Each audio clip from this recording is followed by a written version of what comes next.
Ich darf am Ende immer noch mal eine Zusammenfassung in Cartoons Ihnen präsentieren. Das heißt, Sie sehen all das nochmal, was Sie gerade gehört und erlebt haben, mit anderen Worten. Sie hätten auch jetzt erst kommen brauchen. Und morgens dann erstmal zum Unsorgtheater. So, aber ich finde es toll. Sie sind aufgestanden, Sie sind da, Sie sind frisch, Sie sind munter, Sie sehen toll aus, großartig. Und manche aus Hamburg kommen vielleicht so zu Fuß. Andere kommen von ein bisschen weiter her, habe ich gehört. Ja?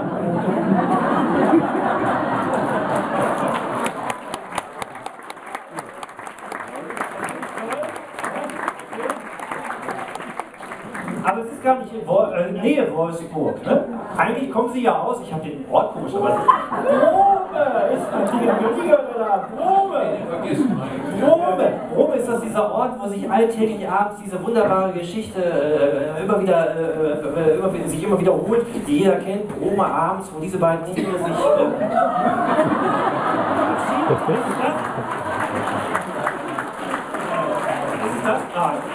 Brome ist Unrecht, oder? Na, Brome ist Unrecht. Brome ist, also auf jeden Fall, das habt ihr selber gesagt, es ist ein Flecken.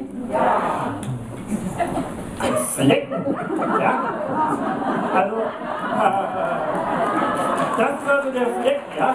Okay. Da kommt sie her, aus einem Flecken.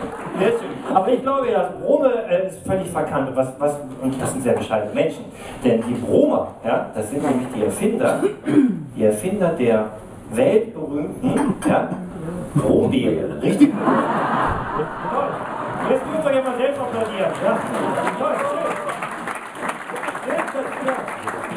Dass ihr so zahlreich erschienen seid. Großartig. Die Bromer, wunderbar. Glückliche, lustige Menschen, das haben wir in Hamburg aber auch. Ne? So ist ja nicht. In Hamburg haben wir das auch. Und auch die Norddeutschen sind ja ein sehr lustiges Völkchen. Ja? Kann man auch sofort am Gesichtsausdruck erkennen.